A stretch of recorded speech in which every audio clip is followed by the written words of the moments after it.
My boss asked me if I would commit suicide if he died. I put on my pants with a cigarette in my mouth and said no. I'll just keep switching to the next one. He laughed so hard that tears came out and called me inhuman. Later, his heart disease became so serious that he was about to die, and there was no other way except a heart transplant. I looked at the matching report between him and me. Decided to give him my heart. 01. I can never quite figure out what Brian is really like. He has two faces. When facing outsiders, he is as cold as ice. When it comes to me, he is a little too enthusiastic. Especially in certain things. He would blush and put his face against my chest to listen to my heartbeat. Then kiss from the chest to the Adam's apple and then behind the ear. He liked to hear my increasingly heavy breathing. He prefers to whisper nonsense into my ear to provoke me at times like this. For example, tonight, he bit my earlobe and said intermittently, "Bruce, you are this young master? This young master has a spare heart. Wait till someday, if I can't hold on any longer one day, I will kill you and then." I hummed a laugh and suddenly used a little force, and his voice and body began to tremble. But he insisted on talking. "Just dig out your heart and use it. Are you scared? Bruce, speak." This is indeed enough to provoke me. I decided to teach him a lesson. I turned his face and forced him to look at me. His eyelashes trembled and tears slid down from the corners of his eyes, wetting my fingertips. When he was about to fall, I clamped his hands and led him into the raging waves. The wind and waves are rampant. As the overwhelming wave approached, I whispered in his ear, "No problem, Brian. My heart is young and strong. Make sure you use it. It's so cool." From the time I first met Brian to now, I have only known him for 3 months. To be precise, it's not acquaintance. He's my boss. And I, as they say in their circle, am his canary. It's not a regular-sized bird, but an extra large one. More than 3 months ago, I was still working 3 jobs a day. Until a distant cousin who lived tens of thousands of miles away found me and asked me if I wanted to make a lot of money. I was resting at the back door of the car wash at that time. After washing the car for an entire afternoon, my vest was already soaked and stuck to my body. My cousin came up and lifted up my vest, then took out her cell phone and started taking pictures. While taking the photo, I also praised the boy for his good health. I was stunned by her. It took me a few seconds to react and I quickly tried to grab her phone. My cousin quickly put away her phone and said mysteriously, "What do you know, silly boy? In this line of work, the healthier you are, the more money you can make." I was intimidated by her and thought it was some mysterious industry. Until she took me to the entrance of the nightclub to meet someone. I just realized that they tricked me into being a gigolo. I immediately became unhappy. My cousin hurriedly explained that this was a serious business that did not involve selling one's body but selling one's art. To put it bluntly, it means drinking with others. I followed him in with some doubt. It turned out that the 2 pieces of cloth on the hostess body were not as big as my old man's vest. I exploded. "Isn't that just a duck wearing 2 pieces of cloth?" I turned around and was about to leave. My cousin and the contact person quickly grabbed me and said, Misunderstanding, silly boy, you misunderstood." The 2 of them took turns trying to keep me. After talking for a long time, I finally understood it. This time, I was indeed asked to accompany someone for drinking, but only for a designated person. If the other party is satisfied, money will definitely be required. In the end, I was conquered by the power of money. I comforted myself at the time, thinking that it would be a piece of cake to just be a little duck getting dressed for one night. But I didn't expect that I would often be with Brian later. Became a canary who often doesn't wear clothes. 03. The preparations for the duck are quite complicated. I was taken to the hospital for a checkup. After half a month of trouble, I finally met my drinking companion. To be honest, I don't remember much about the other people and things that happened that night, but I can't forget Brian. He was dressed in black, which made his exposed skin look dazzlingly white. The contact person called him Brian in a flattering manner and pulled me over to introduce him. But Brian just gave me a cold glance and waved his hand to let the contact take me away. I thought he didn't like me. Unexpectedly, Almost a month later, he showed up at the door of my rental house. "Bruce, right? I'm Brian." I frowned at him, but he smiled at me. "Why don't you invite me in?" I think I might have been obsessed with sex at that time. When I brought the water to him, I realized that I had let a stranger into the house. Brian said he knew everything about me. "You have a younger sister named Irina who is in high school. You two depend on each other for survival, and you rely on your work to earn money to support the family. Your sister is in poor health and has been taking medication for a long time. You are short of money." With every word he spoke, my brows furrowed a little more. He raised his eyebrows and looked at me with a smug smile on his face. I felt like I was stripped naked, without even my underwear left. I asked him, "You're investigating me?" He became even more cocky. "Of course I checked you out. I'm not like you, who trusts strangers casually when I meet them." Seeing my confusion, he continued, "Do you know who those two people were who brought you to the nightclub? Fool, you're being sold and still helping others count money. Did you watch the news? A human organ trading gang was arrested, and those two were members of it." I was completely dumbfounded, and Brian just laughed out loud. After he had laughed enough, he kindly told me the whole story. Brian has a heart condition and may need a heart transplant in the future. Some people wanted to curry favor with his family and found a suitable donor through illegal means. That donor was me. But Brian is a good, law-abiding citizen. He cooperated with the police to wipe out the illegal gang. Brian is such a nice guy, but why did he come to me? I asked my question. Brian suddenly came close to me, put his hand on my left chest and said, "Of course, for your heart." I was confused again. Ah, 04. Much later, Brian told me that I was extremely stupid that day. I also felt like I was a complete idiot that day, but I was trying to save face, so I asked Brian, "I'm so stupid and you're still looking for me?" Brian rushed over and kissed me, saying, "I just like stupid things, okay?" That day Brian pressed my left chest to scare me, and after he succeeded, he pinched it in a suggestive way. Nice chest muscles. I was forced to stay in place for 2 seconds before I asked him dully, "What do you mean?" "It's up to you." Brian's hands were not honest and he wanted to touch lower down, but I caught him. He smiled and didn't get angry. "How about staying with me and getting 100,000 yuan in pocket money a month?" I'm such a fucking poor bastard. Once again I succumbed to the power of money. 05. I have a talent for being a canary. These are Brian's exact words. He felt very comfortable with my service, comfortable in every aspect. He feels comfortable and in a good mood. My mood improves and my physical condition improves too. The most direct proof is that every time I accompany him to the hospital for a physical examination, all indicators are better than before.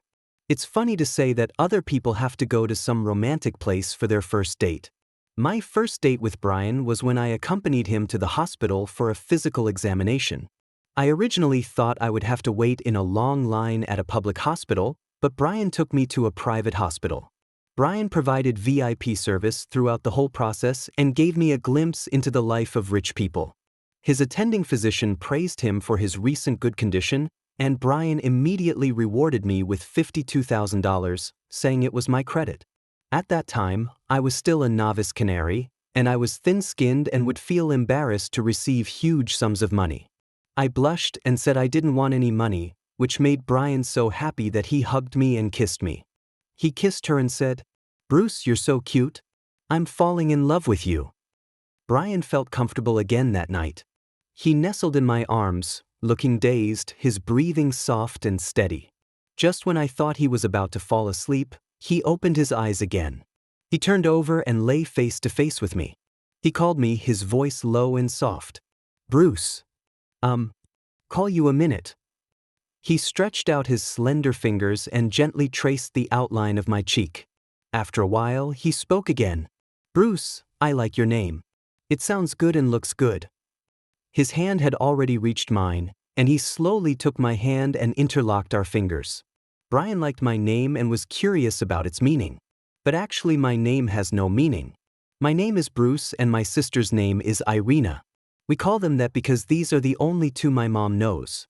A very common reason, as common as our people. But Brian doesn't think so. He said to me seriously, "It's not ordinary at all, Bruce, because I like it very much." 06. Brian is a nice name too. I asked him what the meaning of such a nice name was. When Brian is in the mood, no one can stop him. So in the middle of the night, I drove my broken motorcycle and took him up the mountain to wait for the sunrise. 20 minutes before sunrise, the sky is a blurry blue.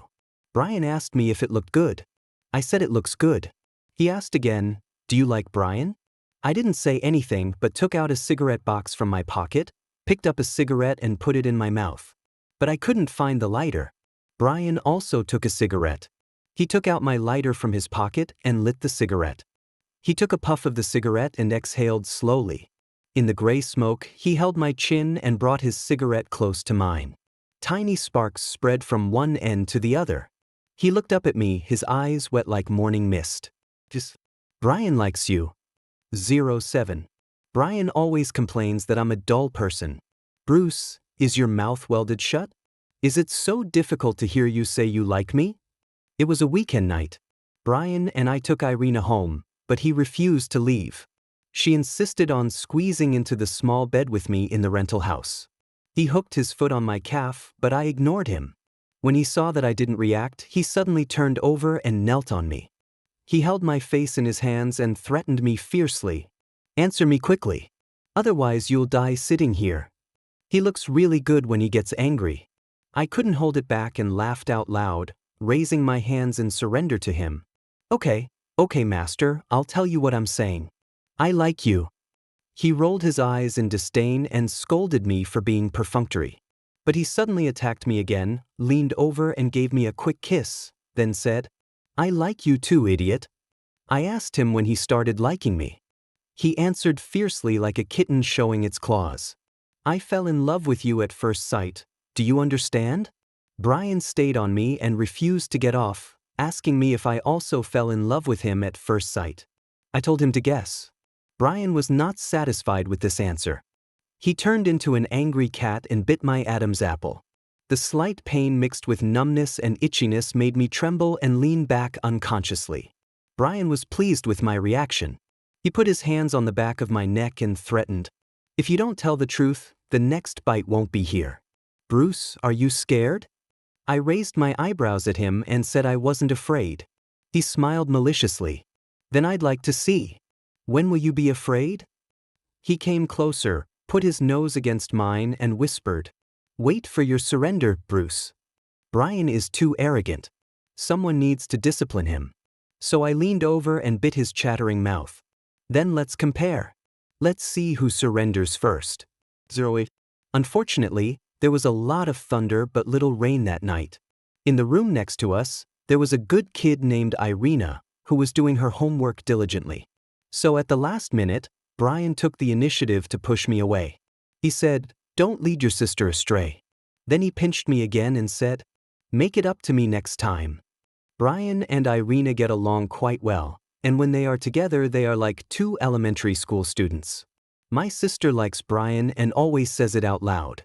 "Brother Brian is so handsome. I like Brother Brian the most." Brian teased me, saying that even children know how to express their love loudly, but I am not even as good as them. I thought to myself, can that little kid's preferences be the same as those of adults? 09. After a while, my sister's birthday came. Brian gave her a little skirt, which made the little girl very happy. We took her to a nice dinner and then sent the little girl back to school for evening self-study. On the way back, Brian suddenly got excited and insisted on taking me to the bar where we first met. Brian said that reminiscing about the past can enhance feelings.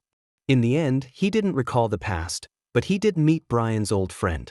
At that time, I was wondering why Brian, who looked so immersed in the experience, suddenly changed his expression. I followed his gaze and saw a group of drunks walking towards us. Brian pulled me up and left with an unhappy look on his face. But he didn't leave. When we were stopped, Brian's face immediately darkened. He said unhappily, "Get out of the way." The drunks did not move. The leader stared at Brian and said, "Brian, do you really not want to see me?" Brian didn't look at him and said impatiently, "Tate, don't you understand what I'm saying? A good dog doesn't block the road, you hear me? Make way for your grandfather. This thing called Tate really doesn't understand what people say. He pointed at me and yelled at Brian. Just because of such a poor guy, you blocked me? Brian, I begged you to come back like a dog. Do you have a F*** king heart? Just because he slept with you and you wanted me no more? You are such a bitch, Brian. Tate got excited and tried to pull Brian. But he didn't succeed. I kicked him to the ground and he fell flat on his face. Brian immediately burst out laughing. I heard him say with a smile as the drunks came at me, "My husband is awesome." Of course I'm awesome. In the end, I knocked all those guys down, and they lay on the ground like a pile of smelly maggots. Tate tremblingly took out his cell phone, pointed at us, and said while dialing the number, "Don't leave if you dare. Wait for me to call someone." How did Brian respond? He smiled and stretched out his hand, making an international gesture to Tate. Here are 2 more words for Tate. Idiot. Then he took me home with great joy. So that stupid thing is your ex-boyfriend? Yeah, I was blind before and found this thing. When he said this, Brian had just finished taking a shower and climbed into bed smelling delicious. I watched him crawl over to me with a grin and put his hand into my shirt. What's the point of mentioning him? Are you jealous? I grabbed his hand and he put his other hand in. I said I was just asking and I wasn't jealous. The scent of shower gel lingers in my nose. Brian's overly delicate face was getting closer and closer to me. You are jealous, Bruce, don't deny it. Okay, I'm such a pretender. And what's worse, I felt my face getting hot. When Brian saw me blushing, his hands became even more naughty. Later, the moonlight shining on the bed turned into a pool of silvery white water. After Brian felt comfortable, he leaned against the head of the bed and looked at me. His eyes were dazed, like a sated and lazy cat. I felt like having a cigarette, so Brian took one out of the cigarette box on the bedside table and handed it to me. He lit it for me and watched me puff out the smoke toward the window. He suddenly asked me, "Bruce, if I die one day, will you commit suicide for love?" I said no. I said I would switch to the next boss without stopping. I turned around to look at him. Brian's face was expressionless and calm. So I said again, "But it's not easy to find a boss. I hope you die later." Brian laughed and scolded, "Bruce, you are such a money grubber. You have no humanity at all." He laughed so hard that tears came out. I also laughed and said that I am now a professional canary. Brian was very amused by this answer. He asked me what kind of canary it was that was so big. I put out the cigarette, walked over and wiped the tears from his face. "A special breed, specially made to serve you. Just tell me whether you like it or not." Brian held my hand, buried his face in it, and placed a kiss on it. I like it, Bruce. I really like you. 11. Brian is a real oddity. Although he was not feeling well, he fought all night and woke up early the next day feeling full of energy. He said he had work and would be away on a business trip for 10 days or half a month, and his return date was uncertain. Then he gave me $500,000 and told me to keep my pants down. I didn't know whether to laugh or cry. After Brian left, my sister missed him very much. The little girl usually lives in the school dormitory and only goes home on weekends. As soon as I got home, they surrounded me and asked me questions nonstop, all about Brian. She asked me why Brian didn't come, then asked me if I made Brian angry. Finally, she asked me nervously if I had broken up with Brian. I was confused by her and thought that what she asked were all nonsense. "Brother, aren't you dating Brother Brian?" Classmate Irina stared at me with her round eyes. "You and Brother Brian always hold hands. You smile when you look at him, you smile whenever you look at him. It's so stupid. Last time you were next door and—" I was stunned and blushed, and interrupted her hastily. "Stop, stop, stop." My sister curled her lips and gave me a summary. "This is just love." I hesitated in front of her for a long time but couldn't say anything. My relationship with Brian. I really don't know how to explain it. In the end, I said that classic line from adults, trying to make up for it. "You are still young, you don't understand adult matters."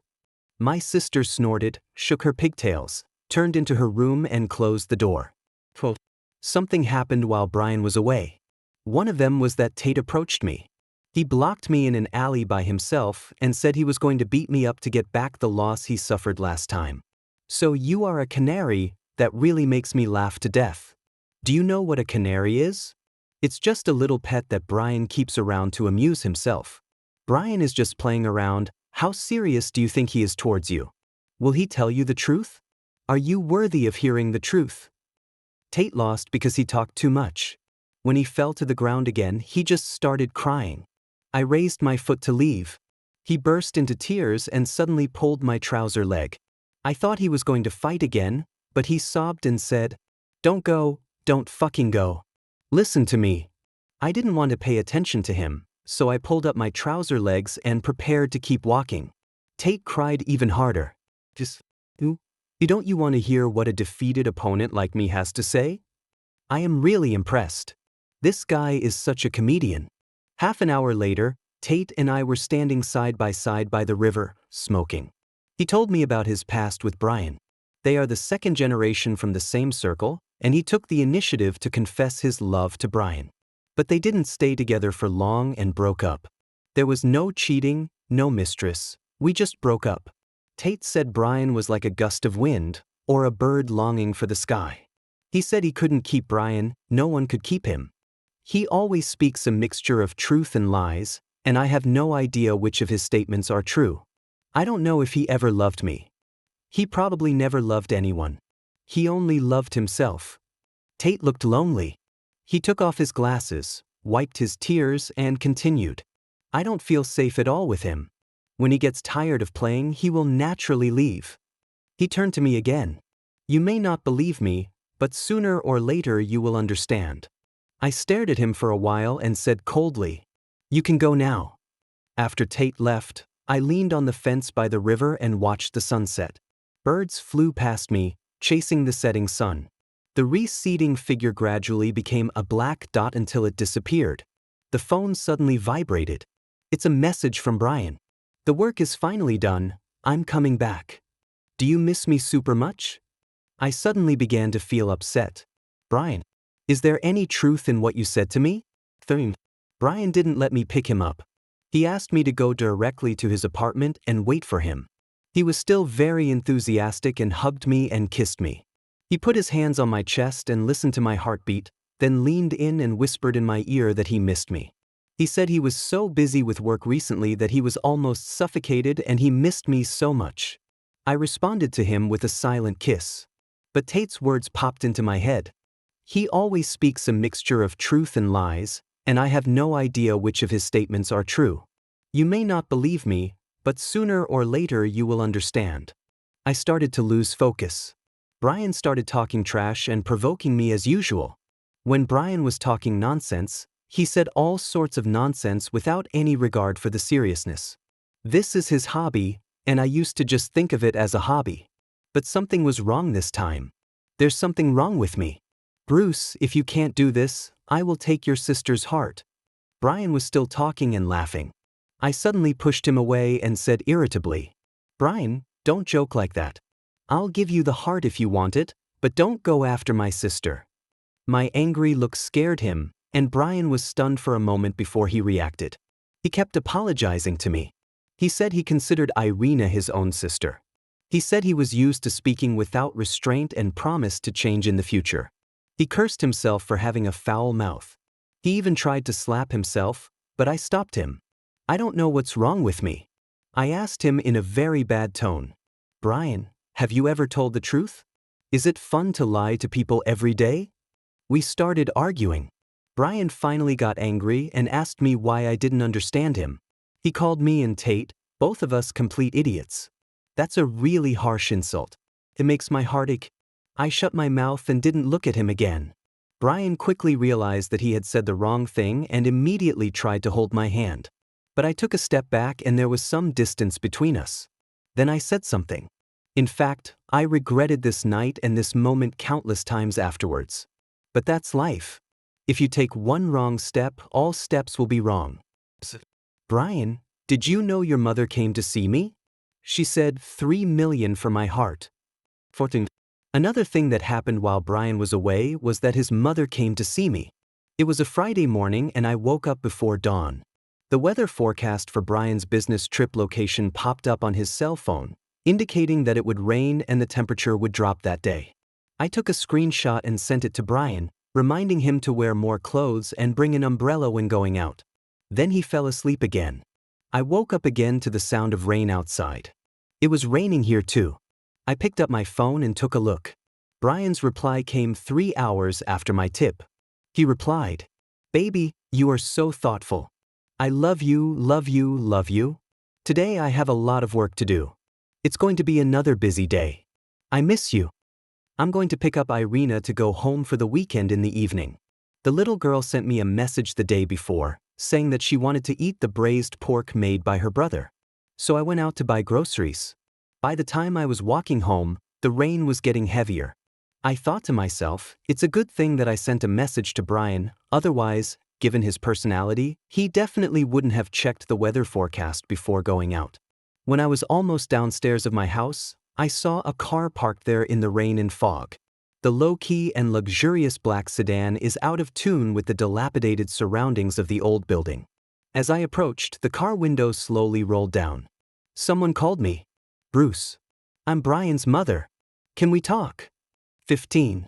Brian looks like his mother, but their interests and hobbies are completely different.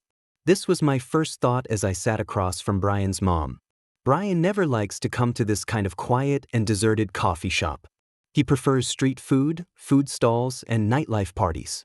He said he likes lively and crowded places. Brian's mom just chatted with me casually at first.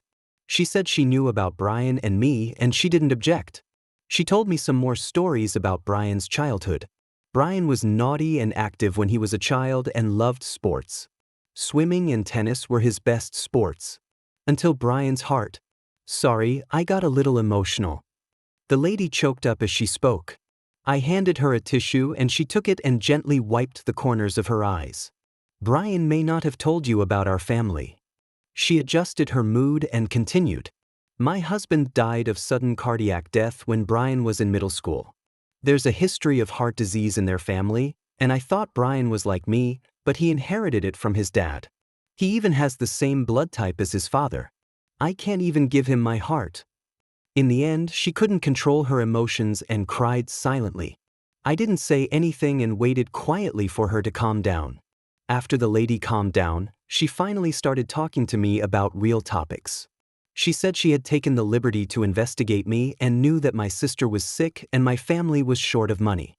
This is exactly the same as Brian. He loves to investigate people. They are indeed mother and son.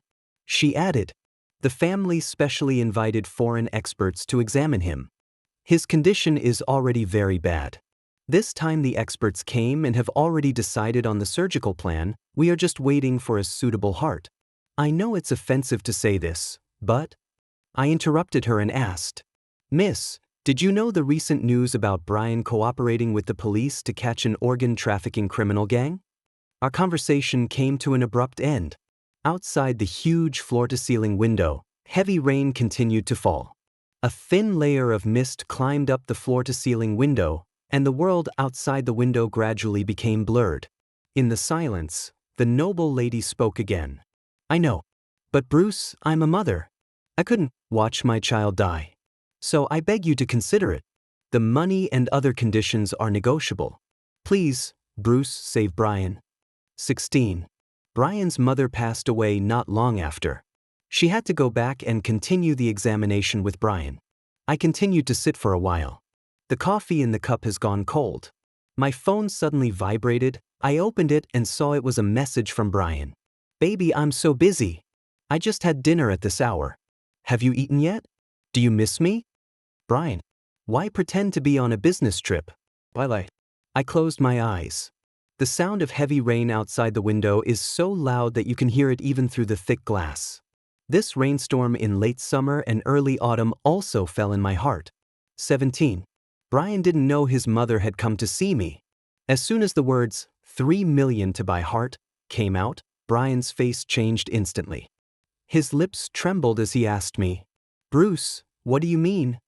I leaned against the wall a little tiredly and said slowly, "Brian, I always believed everything you said. You said you didn't want my heart, you said you liked me, and I believed it all. I never thought you would lie to me.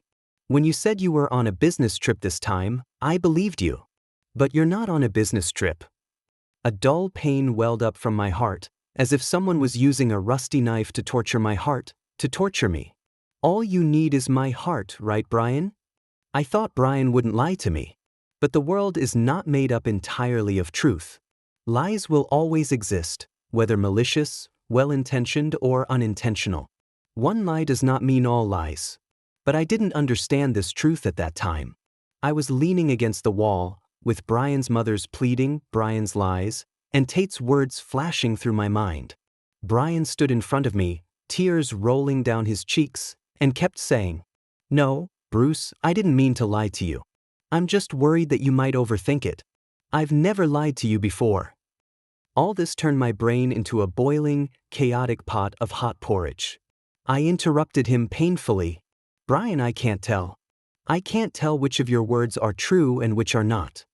At this moment, I finally understood clearly what the uneasiness that had been lingering in my heart for such a long time was. I was so afraid that this relationship was just a scam. But I have already been addicted to it and cannot extricate myself. We fell silent at the same time. After a moment, they spoke again at the same time, but asked two different questions. Brian asked me, "Bruce, I said I never wanted your heart. Do you believe me?" And I asked him, "Brian, you said you loved me. Did you really mean it?" The question is the answer. No one spoke again. Brian finally got tired of crying. He looked up at me and said softly, "Bruce, how about we separate for a while?" The canary, was laid off. I want to start my working life again. But misfortunes never come alone. Irina's condition worsened. She had this disease since her mother's womb.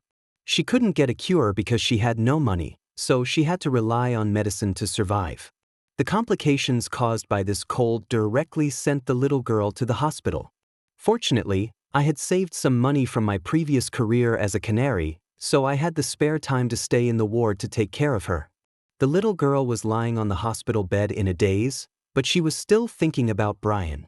She always asks me when Brian is coming to see her. Asked me if Brian and I were getting along well. Ask Brian if he is okay. As she drank the medicine from the cup Brian gave her, she whispered to me, "Brother, do you miss Brother Brian? I miss him so much." I touched her head, coaxed her to drink the medicine and go to sleep. After Irina fell asleep, I tiptoed out of the ward. I stood outside the door and opened my phone, only to see push notifications. I opened the chat box and stared at Brian's avatar in a daze. His profile picture changed from the previous cartoon character to a black one. Whenever Brian is unhappy, he changes his profile picture to black. But he is easy to coax. Just give him some delicious food, hug him and kiss him for a while and he will be happy again. Well, I am such a loser. Why do I keep thinking about him? 19. I really have no future. I can't even control my own thoughts. I always think of Brian for no apparent reason. I thought of him in the morning and wondered if he had insomnia like me. I think of him at mealtime and wonder if he has eaten on time. I thought of him again in the middle of the night, wondering if he had a happy day. But he should be unhappy because his profile picture is always black. I began to regret and kept reflecting on whether what I said to him that night had gone too far. My sister noticed that something was wrong with me. She had an 4 in her left hand, and she used her right hand to touch my newly shaved head. She asked me, "Brother, are you in love?" But I am a stubborn person. I told children not to talk nonsense if they don't understand.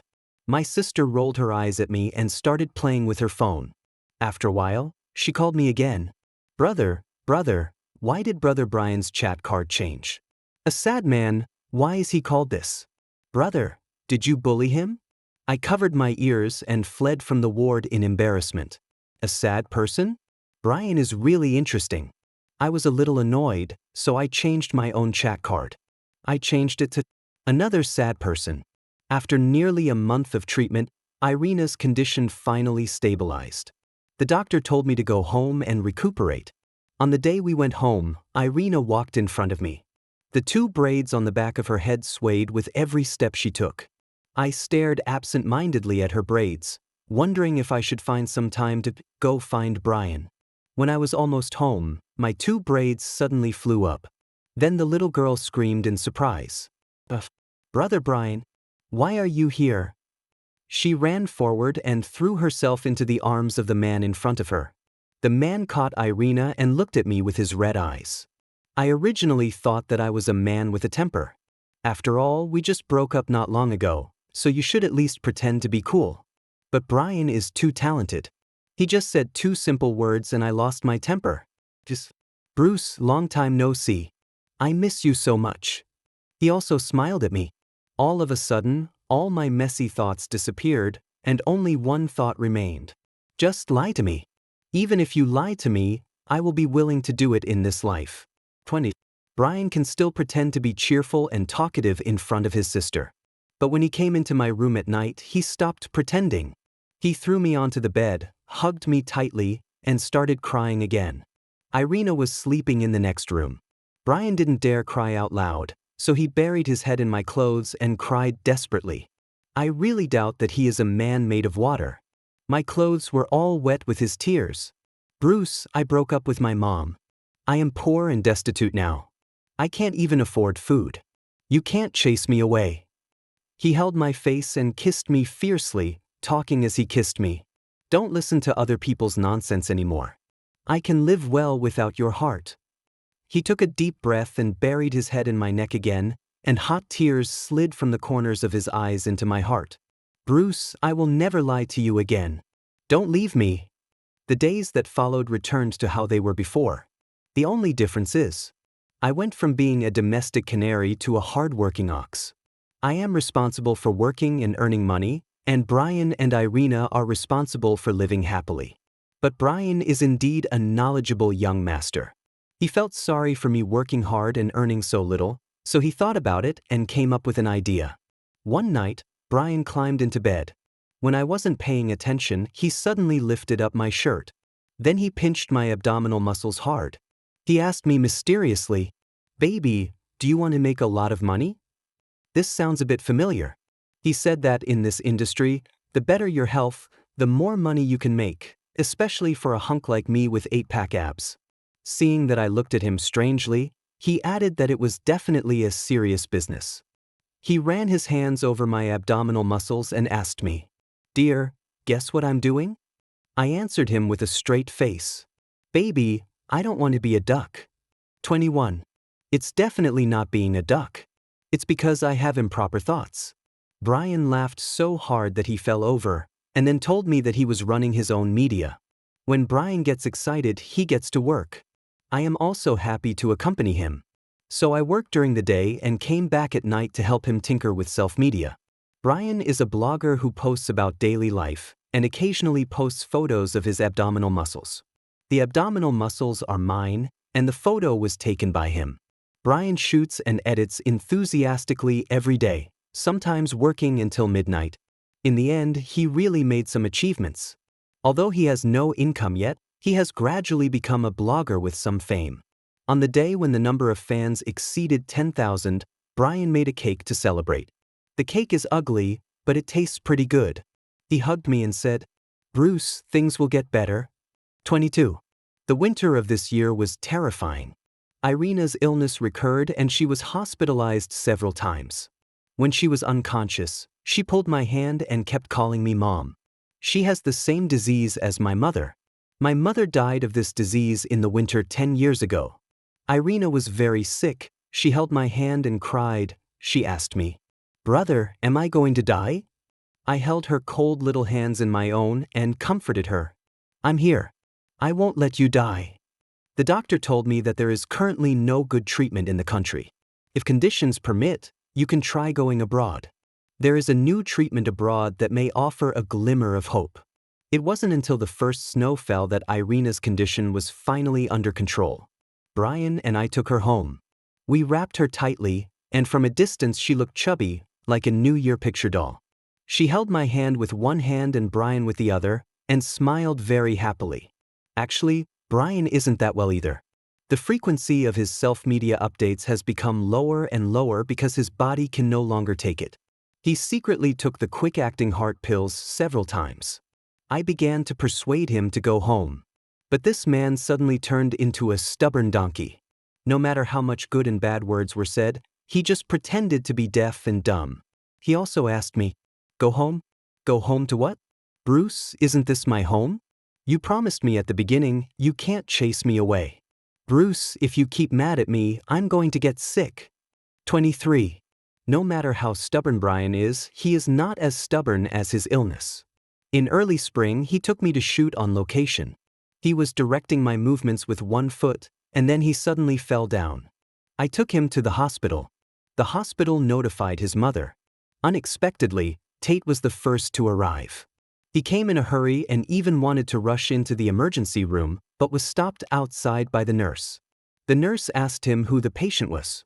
He hesitated for a long time and finally uttered two words: "Friends." In the end, we both had to stay in the hospital corridor.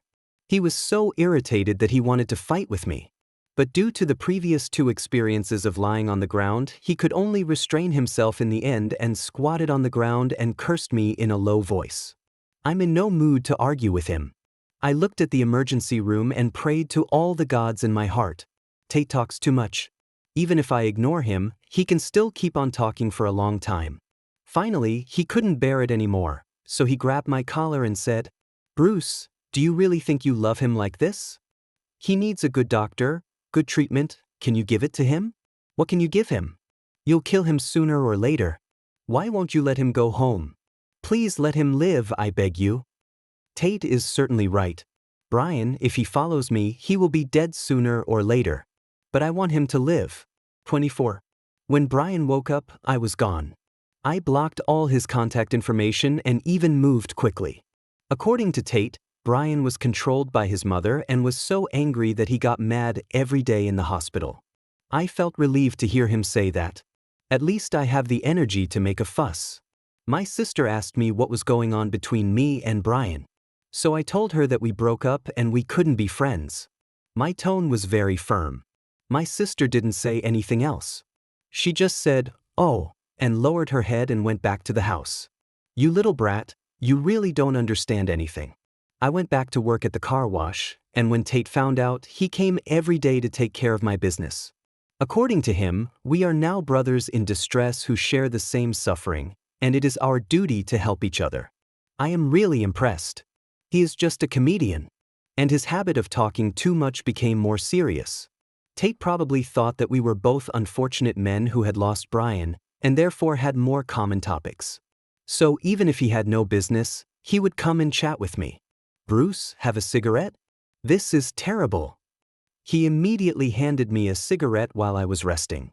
I waved my hand and said that I had quit smoking and would not smoke anymore. "Ah, didn't you still smoke after you beat me up last time? When did you stop?" "Brian has a bad heart, so he quit." "Fuck Bruce, you're such a man."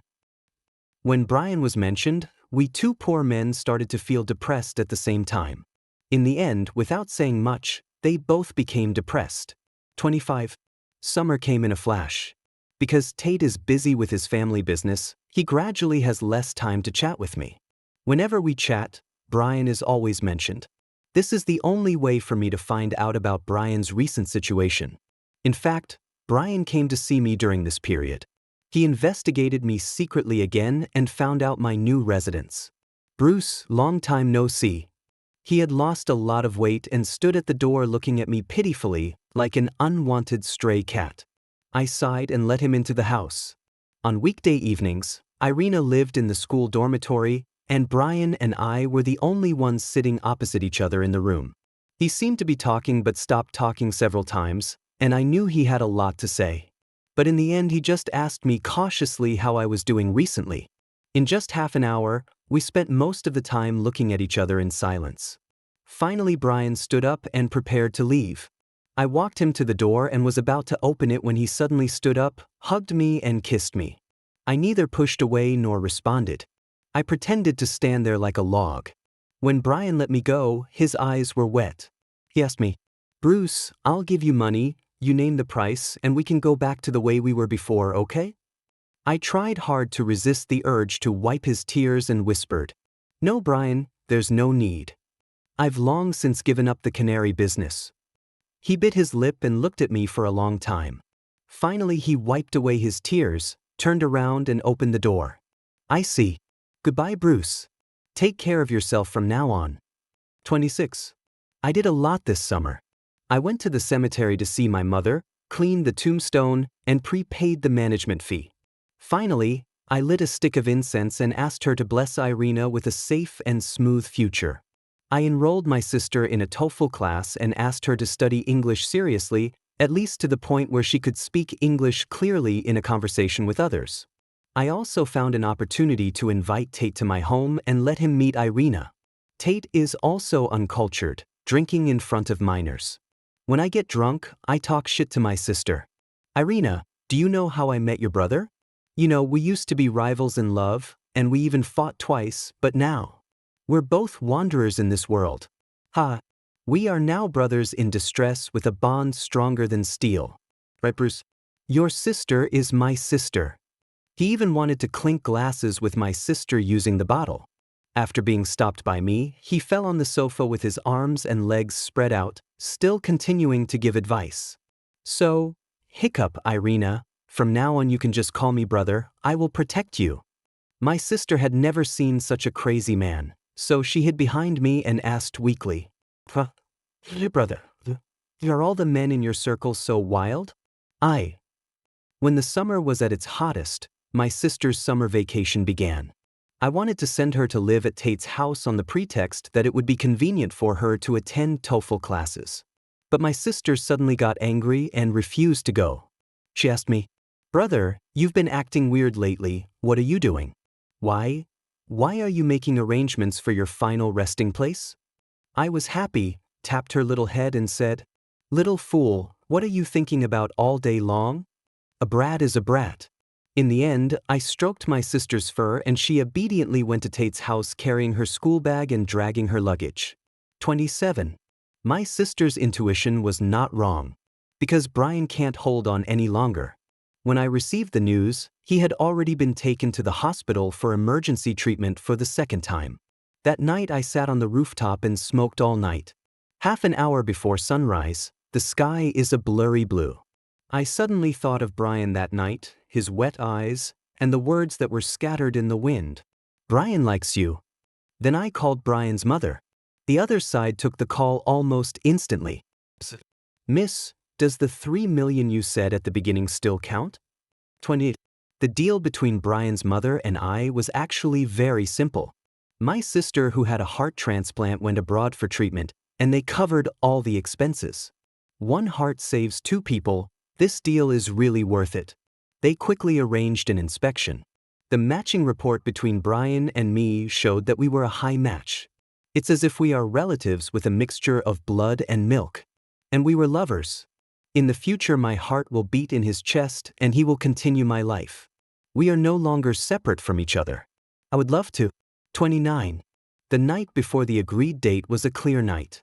I climbed up to the rooftop again and sat there all night. What do people think about before they die?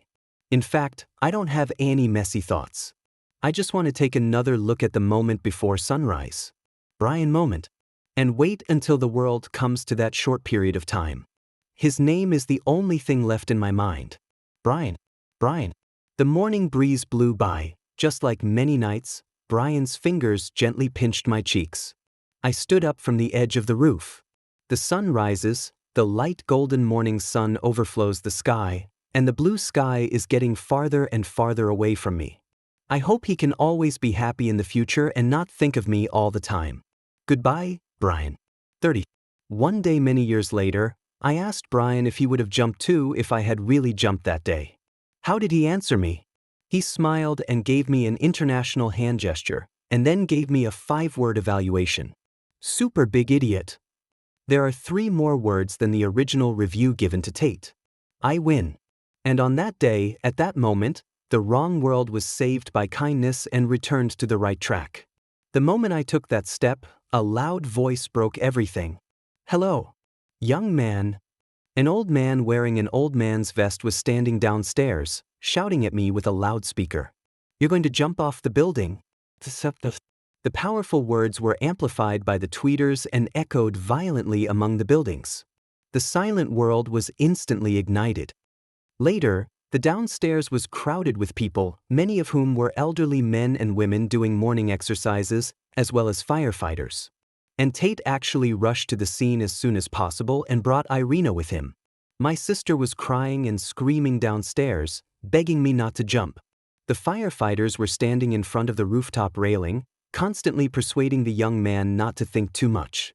The old man held up a loudspeaker and kept shouting at me, "Cherish life and don't be impulsive. The whole world is like a pot of boiling water, chaotic and noisy." In the midst of this chaos, Tate rushed to the rooftop. He held up his cell phone, which was connected to a video call. The person on the other side of the video is Brian.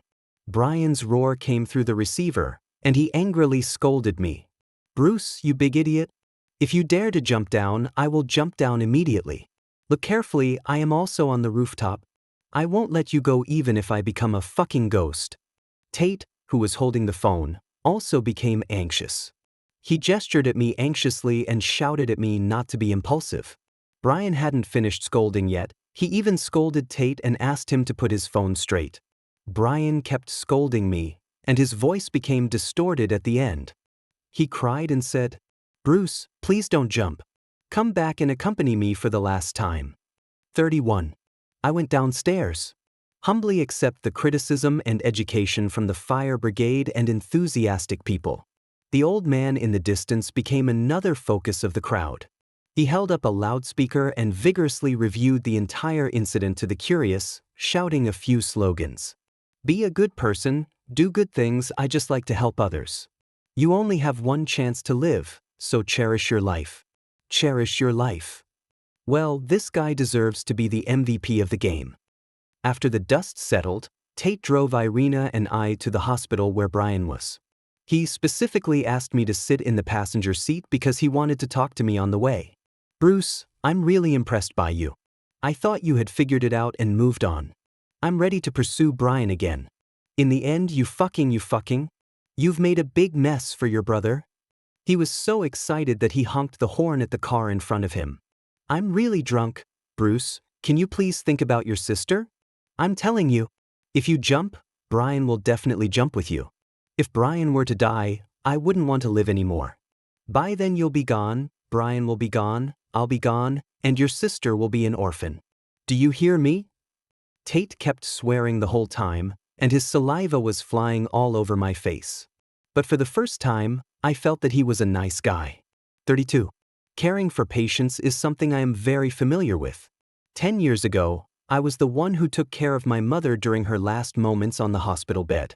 Compared to my mom, Brian is relatively more energetic. Maybe because he is still young, even at this point, he still has the energy to joke and make me laugh. He had a gray face and smiled at me sickly. He said that if he had known that lying in bed would allow me to treat him so well, he should have gotten sick earlier. And then he died when I loved him the most. In this way, he will be my most unforgettable old friend. After saying these words, he winked again, indicating that I should express my opinion. I held his hand, put it to my lips and kissed it repeatedly. I said, "Brian, you better be a good boy and stop saying such discouraging words." Brian listened obediently and stopped saying nonsense from summer to winter. 33.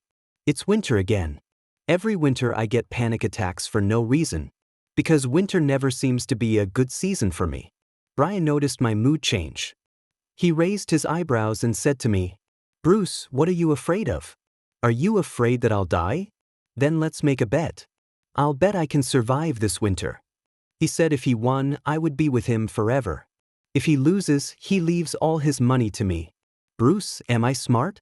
If I leave all my money to you, you will never forget me. I said I don't want a penny. I said I don't want money, but I will remember him forever. I choked up as I spoke, and warm liquid flowed out of my eye sockets uncontrollably. Brian laughed.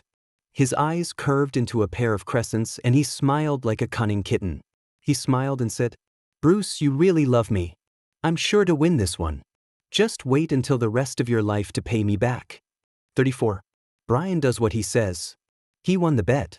As the ice and snow melted and spring blossomed, he and I received the best news of our lives. A suitable heart. From a great and kind organ donor. A dying life leaves one last gift to the world before its departure, bringing hope of new life to those struggling lives. Love and life thus continue in this world. 35. In the 5th year of being together, we went abroad to get our marriage certificate.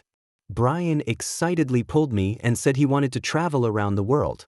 The first stop we planned was to visit my sister who was receiving treatment in a foreign country. I can also take the opportunity to care for my lonely ex-husband, Tate, who also does business locally. But this was strongly opposed by my ex-husband. My ex-husband kept talking to me on the voice call. Irina is fine. Don't worry, I'll protect her. Don't come to see me, I don't want to see you, it will break my defense, thank you. But I'm a big shot, I sent you a gift. The largest size, a whole box. I ordered it according to my own size. Bruce, you won't think it's too big, right? Brother is a stick, you know? But you guys should use it sparingly. Brian is not in good health. You need to be restrained, okay?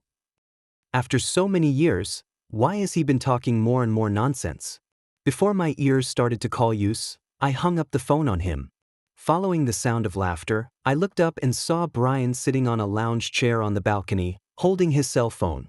He was basking in the sun while looking at his phone and grinning foolishly. I cut the fruit and brought it over to him, then asked him what he was looking at so happily. Brian shook his phone at me, smiled and said he was reading fan comments. Brian recently picked up his self-media career which he had abandoned for many years. Starting again was surprisingly successful. Hey Bruce, a new fan asked what our relationship is. Tell me, who am I to you? He grabbed my left hand and rubbed the ring on my ring finger with his fingertips. I fed him fruit with my right hand and answered him. Of course, my love. But he was not satisfied, he winked at me. What did you say? You were speaking too quietly, I couldn't hear you. Brian is so cute, I love him so much. I leaned over, gave him a kiss, and then gave my full answer while I gazed at this lovely man. Brian is Bruce's love of my life.